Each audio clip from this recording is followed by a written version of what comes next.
संकल्प, एक संकल्प करायचा की मी अंधश्रद्धा बाळगणार, ज्योतिषाला हात दाखवणार. म्हणून त्यांनी म्हटलेलं आहे की ही पृथ्वी शेषाच्या मस्तकावर तरलेली नसून ती श्रमिकांच्या हातावरती तरलेली आहे. तूच आहेस तुझ्या जीवनाचा शिल्पकार. म्हणून आपणच आपल्या जीवनात शिल्पकार असतो. म्हणून कुण्या ज्योतिषाकडे बंधुभावाकडे जायचं नाही. आता मी तुम्हाला गोष्ट सांगितली की नाही? आता आपल्याकडे फक्त 10 मिनिट आहे. मला पुढे शिरोळला कार्यक्रम आहे संस्थेमध्ये आमच्या, बरं का? 10 मिनिटामध्ये आपण संपणार आहोत. बघा, आता मी तुम्हाला गोष्ट सांगितली का नाही? तर त्या गोष्ट सांगितली, पण तिथं भेळ कुणाला आवडते? भेळ हात वरती करा. भेळ आवडणारे? भेळ खेळ नाही, भेळ आवडणारे? सगळ्याला भेळ आवडते की नाही? आता आपण भेळ करणार. हात खाली काय करणार होत आपण? भेळ खात असताना समजा भेळ मध्ये काय काय असतं? चुरमुरे. आता मी म्हणलं वीर चुरमुरे खा, शेव खा, पुन्हा कांदा खा, आंबट पाणी पे, गोड पाणी पे, थोडं तिखट तोंडी लाव. नंतर वरती ते काय असते गरम ते रगडा. मज्जा आली का? मग भेळला काय करायचं माहितीये का नाही? अगोदर चुरमुरे, शेव, लाह्या. चुरमुरे, शेव, लाह्या, चुरमुरे म्हणलं. चुरमुरे, शेव, कांदा आहे का नाही? परत ते रगडा, ते सगळं मिक्स केल्यानंतर पुन्हा मज्जा येते खायला. तुम्हाला आता मी मज्जा करून सांगणार आहे. ती गोष्ट सगळ्यांनीच ऐकलेली आहे. मी ऐकलेली आहे, मॅडमने ऐकलेली आहे, बिराजा सरने ऐकलेली आहे, मुख्याध्यापक ताईने ऐकलेली आहे, सगळ्यांनी ऐकलेली आहे, सगळ्यांनी ऐकलेली आहे, मी सुद्धा ऐकलेली आहे. पण ती गोष्ट मी तुम्हाला मज्जा करून सांगणार. काय करून सांगणार आहे? तुम्हाला ती गोष्ट मी मज्जा करून सांगणार आहे. तुम्हाला मज्जा आवडते का नाही?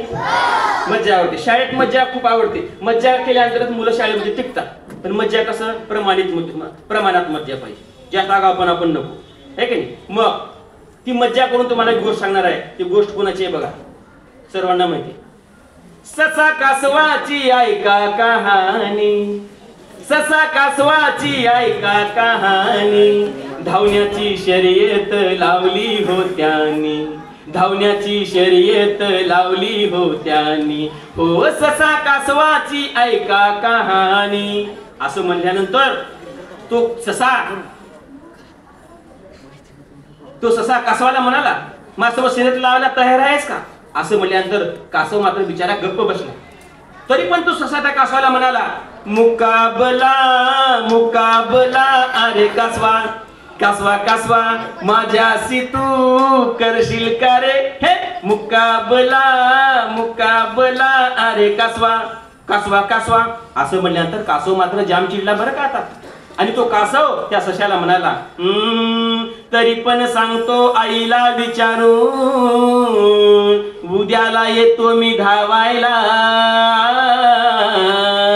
मिळता आशीर्वाद आईचा माझ्या, जिंकून दाविन रे तुझला, रे रे रे रे माझ्या सशा तू रे, माझ्या मित्रा तू रे, हे हे हे हे हे हे. असं म्हणून कासव घरी गेला. पण कासवाला काही चेन पडेना. एवढा ससा खूप वेगाने धावणारा, मी कसा धावू? या चिंतेमध्ये तो पलंगावरती पोहोचला. या आडगावर त्या आडगावर होऊ लागला. त्याला चेन पडेना. पण हा सर्व प्रकार त्याची आई बघत होती. कुणाची? कुणाची? त्याच्या आईला वाटलं आणि तिच्या जवळ गेली. कुणाच्या? आणि त्या कासवाला काय म्हणले तिची आई, बाळा तुला कोणी दुखावलं का?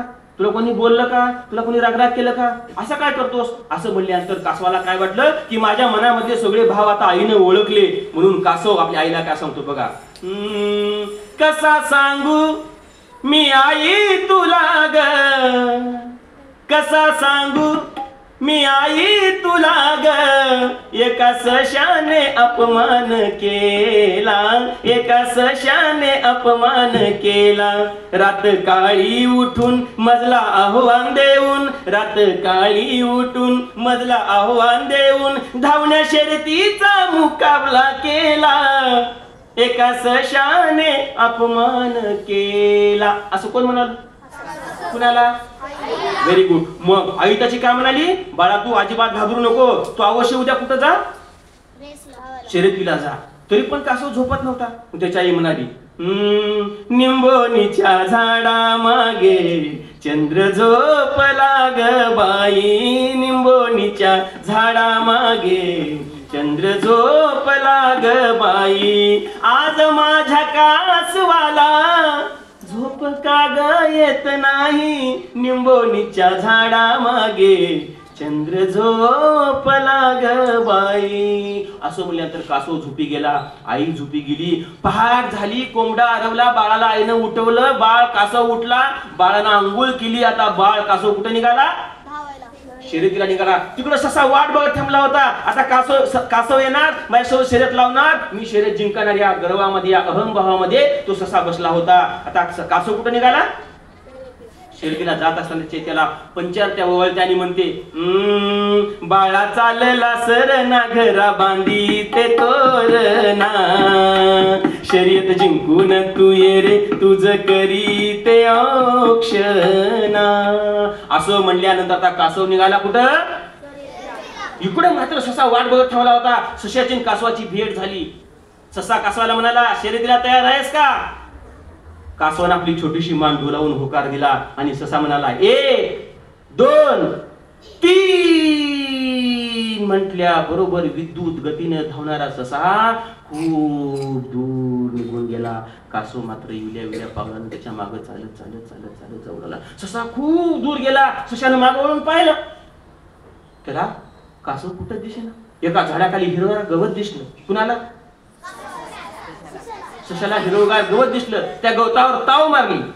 त्या गवतावर ताव मारली म्हणजे व्हेरी गुड. गवतावर ताव मारली. बाजूला ओढ्याचं पाणी होतं, ते पाणी पिलं. आता सशाचं पोट भरलं. सशाला झोप यायला लागली आणि सशाने विचार केला, आणखीन कासव खूप लांब आहे, तोपर्यंत काय करावं? एक डुकली घ्यावं म्हणून त्या झाडाखाली झोपी गेला. असा झोपी गेला, अक्षरशः घुरायला लागला. कोण?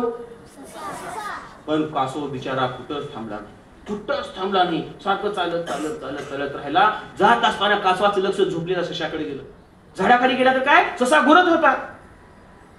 ससा घुरत होता, बघितला आणि देवाला विनंती केला, देहाची तिजोरी भक्तीचाच ठेवा, देहाची तिजोरी भक्तीचाच ठेवा, झोपून राहू द्या देवा याला, झोपून राहू द्या देवा, झोपून राहू द्या देवा याला, झोपून राहू द्या देवा. झोपेची हो याच्या आता आली आहे गुंगी, जर का जागी झाला जाईल वाया संधी, म्हणून देवा करतो आता तुमचाच धावा, झोपून राहू द्या देवा याला, झोपून राहू द्या देवा.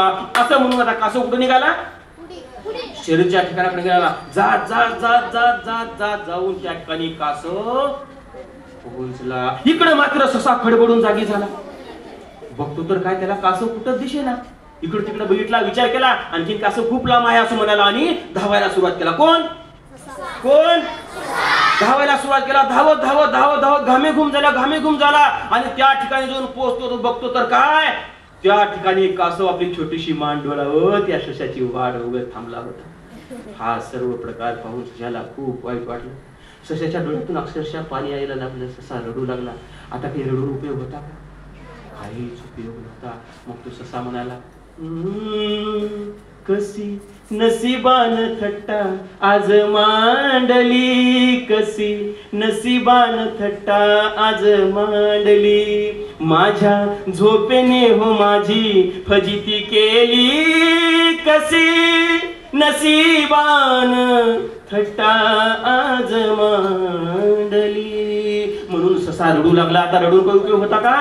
नाही. इकडे मात्र सशाचे मित्र थांबले होते की आमचा ससा जिंकणार म्हणून गुलाब पुष्प घेऊन, फुलाचे हार घेऊन थांबले होते. कोण? कसे आपले मित्र थांबतात. 10वीला माझी मैत्रीण एवढे टक्केवारी घेणार आहे म्हणून हार घेऊन थांबले. मग टक्केवारी कमी पडली, ससा हरल्याला कळालं. कुणाला? त्यावेळी त्याचे मित्र सुद्धा त्याला काय म्हणाले बघा, काय होतास तू, काय होतीस तू, काय होतास तू, काय झालास तू, अरे वेडा कसा वाया गेलास तू, वाया गेलास तू, वाया गेलास तू.